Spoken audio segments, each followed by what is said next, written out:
तो फ्रेंड्स, आज हम जानने वाले हैं हिंद महासागर और प्रशांत महासागर के बारे में। हिंद महासागर और प्रशांत महासागर का पानी इसलिए आपस में नहीं मिलता क्योंकि उनके पानी में कई भौतिक और रासायनिक अंतर होते हैं। मुख्य कारण इस प्रकार है। पानी का तापमान और लवणता अलग अलग होती है।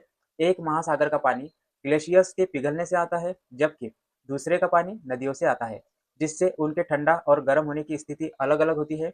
दोनों महासागर के पानी का घनत्व अलग अलग होता है, जिससे वे एक दूसरे में मिश्रित नहीं हो पाते हैं।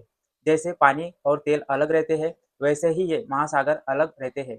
नदियों से आने वाला पानी मीठा होता है और ग्लेशियर्स के पिघलने से आने वाला पानी ज़्यादा खारा होता है, जिससे पानी की इंटरनल स्ट्रक्चर अलग होती है।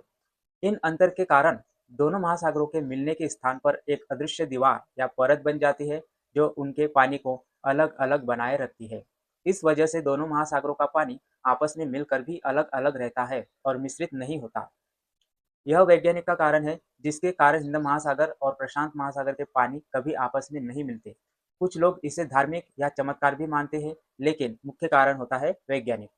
हिंद महासागर और प्रशांत महासागर सीधे सीधे एक दूसरे से नहीं मिलते, लेकिन ये दोनों महासागर दक्षिण पूर्वी एशिया के पास ऑस्ट्रेलिया और इंडोनेशिया के आसपास के क्षेत्र में एक दूसरे की सीमा से सटे हुए हैं। दोनों महासागरों के मिलन का मुख्य स्थान इंडोनेशिया का द्वीप समूह है, जहाँ पर मलक्का जलडमरू मध्य और आसपास के समुद्री क्षेत्र इन्हें जोड़ते हैं। इनकी वास्तविक दूरी बताना कठिन है, क्योंकि ये महासागर एक दूसरे से सटे हुए हैं। क्योंकि फिक्स दूरी नहीं है, लेकिन ऑस्ट्रेलिया का पश्चिमी किनारा यानी कि हिंद महासागर और पूर्वी किनारा यानी कि प्रशांत महासागर इनकी जमीनी सीमा मानी जा सकती है।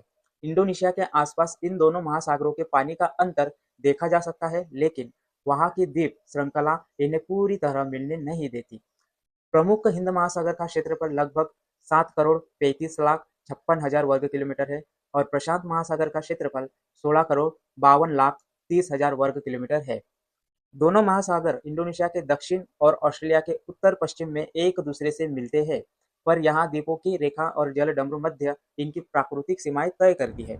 पानी की लवणता, तापमान और घनत्व अलग अलग होने की वजह से इनकी पानी के रंग और गुणवत्ता में अंतर होता है, जो देखने में भी अलग नजर आता है।